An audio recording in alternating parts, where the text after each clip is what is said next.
పూరా local. Welcome to పూరా local. నేను మీ రామలక్ష్మి. ఈరోజు వార్తాపత్రికలోని ప్రధాన అంశాలు చర్చించుకుందాం. మొదటిగా ఈనాడు చూసుకుంటే, ఏరులైన రోడ్లు, భాగ్యనగరంలో భారీ వర్షం. రంగారెడ్డి జిల్లా యాచారంలో 17.9 సెంటీమీటర్ల వర్షపాతం, ఇక మెదక్ జిల్లా కేంద్రంలో 17.8 సెంటీమీటర్ల వర్షపాతం నమోదైంది. ఇక ఈ వర్షాల కారణంగా చూసుకుంటే హైదరాబాద్, విజయవాడ ఈ నేషనల్ హైవే చూసుకుంటే మొత్తం వాటర్తో నిండిపోయింది. అలాగే అప్రమత్తంగా ఉండాలని చెప్పేసి సీఎం కూడా సూచించినట్లు తెలుస్తుంది ప్రాంత ప్రజలకి. అలాగే మరొక వార్త, అభివృద్ధికి రైల్వే ప్రాజెక్టులు అత్యంత కీలకం. ఇక విదేశాల తరహాలో రైలు, రోడ్డు, పోర్టు అనుసంధానించాలి. ఇక హై స్పీడ్ కారిడార్లు, అలైన్మెంట్లను మరోసారి పరిశీలించాలి అంటున్న సీఎం రేవంత్ రెడ్డి. ఇకపోతే కనుక ఏవైతే ఈ రైళ్లకు సంబంధించి, రైలు ప్రాజెక్టులకు సంబంధించి దానికి కావాల్సిన నిధులు కావచ్చు, అలాగే భూములు కావచ్చు, ఇవన్నీ కూడా సమకూర్చే విధంగా సిద్ధంగా ఉన్నామని చెప్పేసి సీఎం మాట్లాడుతున్నారు. అలాగే ఏదైతే విదేశాల్లో మనం చూస్తూ ఉంటాం, ఈ రైల్వే కానీ అలాగే రోడ్లు, ఈ పోర్ట్లన్నీ కూడా కలిపి ఉంటాయి. సో అదే విధంగా మన తెలంగాణలో కూడా అభివృద్ధి చేయాలని చెప్పేసి ఆయన మాట్లాడుతున్నారు. ఇక మరొక వార్తను చూస్తే, ఆకలి తీరింది, హాజరు పెరిగింది. కొడంగల్ నియోజకవర్గంలో 306 ప్రభుత్వ బడుల్లో అల్పాహారం అందజేత. ఇక వయోట్రిక్ సంస్థ, హరేకృష్ణ చారిటబుల్ ట్రస్ట్ సహకారంతో అమలు. ఏదైతే కొన్ని ప్రాంతాల్లో చూసుకుంటే మనం స్కూల్కి వెళ్ళే పిల్లలు, కొంతమంది వెనుకబడిన తరగతుల వాళ్ళు ఉంటారు, అలాగే దళితులు, గిరిజనులు ఉన్న ప్రాంతాల్లో విద్యార్థులు నైట్ తిని మార్నింగ్ అల్పాహారం తినక స్కూల్కి వెళ్ళడం, అలాగే మధ్యాహ్నం 1 గంట వరకు కూడా వెయిట్ చేయడం లాంటివి చేస్తూ ఉంటారు. దానివల్ల కళ్ళు తిరిగిపడడం. సో దాన్ని దృష్టిలో పెట్టుకుని సీఎం రేవంత్ రెడ్డి యొక్క సొంత నియోజకవర్గమైన కొడంగల్ నియోజకవర్గంలో 306 ప్రభుత్వ బడుల్లో అయితే కనుక అల్పాహారం అనేది అందజేస్తున్నారు, ఈ యొక్క హరేకృష్ణ చారిటబుల్ ట్రస్ట్ సహకారంతో. ఇక మరొక వార్త, మావోయిస్ట్ అగ్రనేత మనోజ్ ఎన్కౌంటర్. ఛత్తీస్గఢ్లో జరిగిన ఎదురుకాల్పుల్లో ఆయన సహా 10 మంది మృతి చెందారు. నిన్న చూసుకుంటే మృతుల్లో కేకేబిఎన్ డివిజన్ కార్యదర్శి ప్రమోద్. ఇక మావోయిస్టులకు సంబంధించి ఛత్తీస్గఢ్లోని గరియాబంద్ జిల్లా మెయిన్పూర్ పోలీస్ స్టేషన్ పరిధిలో ఈ యొక్క ఘటన అయితే చోటు చేసుకుంది.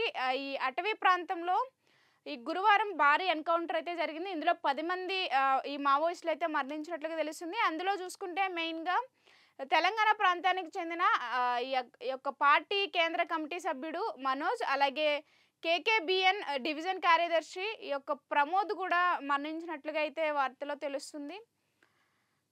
మరొక వార్తను చూస్తే, కుంటను రాసిచ్చేశారా స్థిరాస్తి సంస్థకు దారాదత్తం చేసిన ఇంజనీర్లు. 2021 నుంచి 2024 దాకా ఎన్నెన్నో మతలబులు ఎన్ఓసి జారీ చేసిన సిఈ. ఇక దాంతో తనకు సంబంధం లేదన్న ఎస్సీ సంతకాన్ని ఫోర్జరీ చేసిన జూనియర్ ఇంజనీర్లు. ఇక హైడ్రా విచారణలోకి వెలుగులోకి వస్తుంది.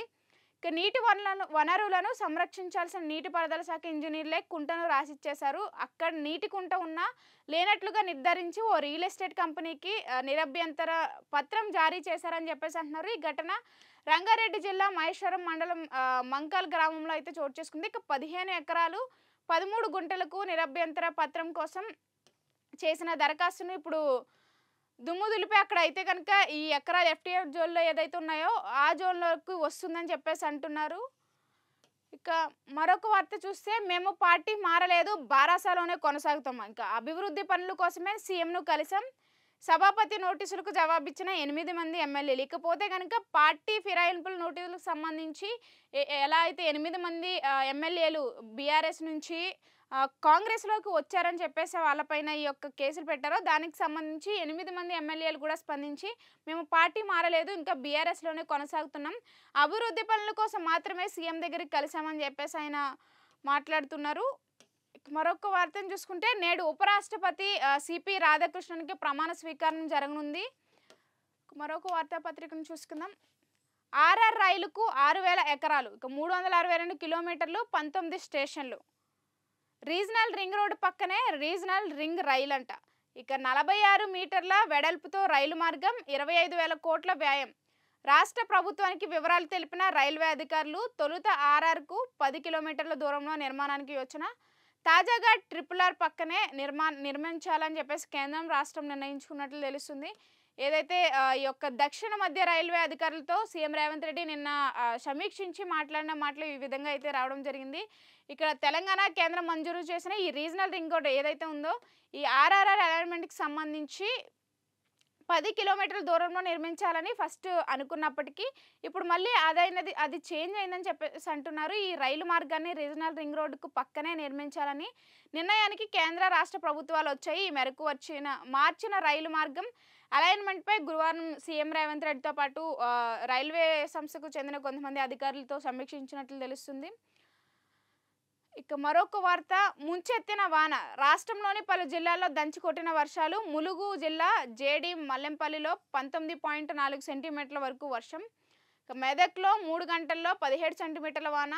హుజూరాబాద్లో 2 గంటల్లోనే 16 సెంటీమీటర్ల వాన. ఇకపోతే నిన్న సాయంత్రం గురువారం ఉన్నట్టుండిగా ఒక్కసారిగా వాతావరణం చేంజ్ అయ్యి కురిసిన వానలు ఏకంగా 19 సెంటీమీటర్ల వరకు కూడా కురిశాయి రాష్ట్రంలోని అనేక జిల్లాల్లో.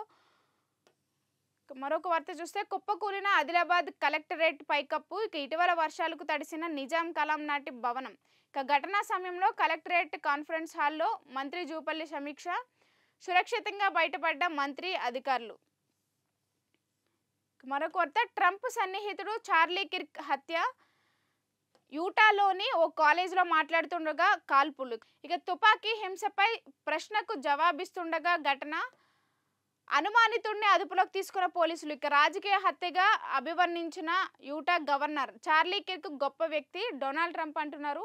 ఎవరైతే డొనాల్డ్ ట్రంప్కి గొప్ప సన్నిహితుడైన ఈ చార్లీ కిర్క్ నిన్న ఒక కాలేజీలో ఆయన మాట్లాడుతున్న సమయంలోనే గుర్తు తెలియని వ్యక్తులు ఆయన పైన కాల్పులు జరిపారు. ఇప్పటికే కొంతమంది అనుమానితుల్ని కూడా అదుపులోకి తీసుకున్నట్లు తెలుస్తుంది. మరొక వార్త, ఇండియా కూటమిలో క్రాస్ ఓటింగ్ చిచ్చు. ఇక ఆప్తో పాటు కొన్ని పార్టీలు ఎంపీలు ఎన్డీఏ అభ్యర్థికి ఓటు వేశారు. 20 కోట్ల చొప్పున ఆఫర్. అభిషేక్ బెనర్జీ. ఇక మా వైపు నుంచి జరగలేదంటున్న తేజస్వి యాదవ్. మహారాష్ట్రను బద్నం చేసే కుట్ర.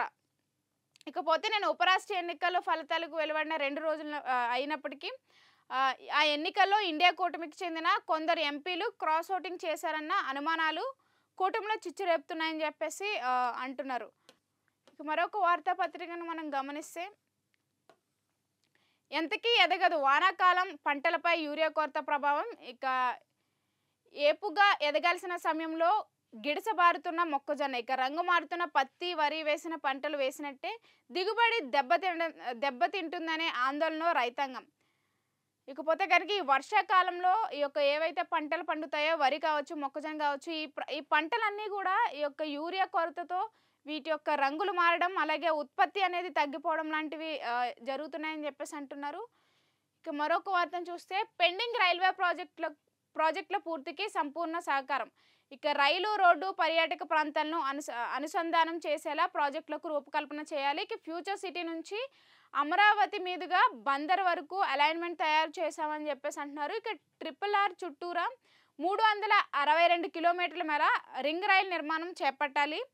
రాష్ట్రంలో రైల్వే ప్రాజెక్టులపై దక్షిణ మధ్య రైల్వేతో ఉన్నతాధికారులతో సీఎం రేవంత్ రెడ్డి నిన్న సమీక్షించి మాట్లాడిన మాటలు.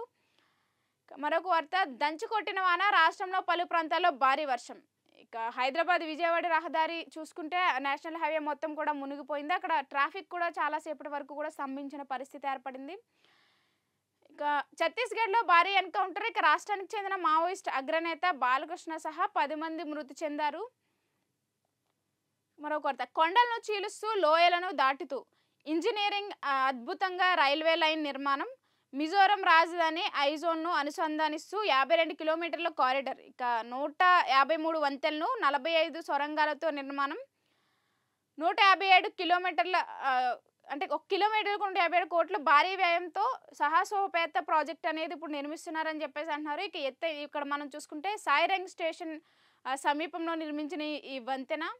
రాష్ట్రానికి పాలిన పక్షవాతం. దాదాపు 22 నెలల్లో కాంగ్రెస్ ప్రభుత్వం అన్ని రంగాల్లో విఫలమైంది. ఇక హైడ్రా కూల్చివేతలు సాధించిన ఫలితాలపై శ్వేతపత్రం ప్రకటించాలని చెప్పేసి అంటున్నారు. అలాగే మీట్ ది ప్రెస్లో బీజేపీ రాష్ట్ర అధ్యక్షుడు ఎన్ రామచంద్రరావు గారు మాట్లాడుతూ ఈ యొక్క ప్రశ్న అనేది కాంగ్రెస్ ప్రభుత్వానికి వేసినట్లుగా అయితే తెలుస్తుంది. ఇక మరొక వార్తను చూస్తే, గొర్రెల కేసులో ఈడీ దూకుడు. గొర్రెల పంపిణీ పథకానికి సంబంధించిన కేసుల్లో మనీ లాండరింగ్ కోణంలో దర్యాప్తు చేసిన ఈడీ వేగం పెంచింది. ఇక 15న విచారణకు రావాలంటూ ఇటు ఏపీకి చెందిన 18 మంది గొర్రెల ఎవరైతే విక్రేతలు ఉన్నారో వాళ్ళకి నోటీసులు అయితే ఇచ్చినట్లుగా అయితే తెలుస్తుంది. సో, ఇవి ఇవాల్టి వార్తాపత్రికలోని ప్రధాన అంశాలైతే. మళ్ళీ రేపటి వార్తాపత్రికలో కలుద్దాం. చూస్తూనే ఉండండి పూరా లోకల్.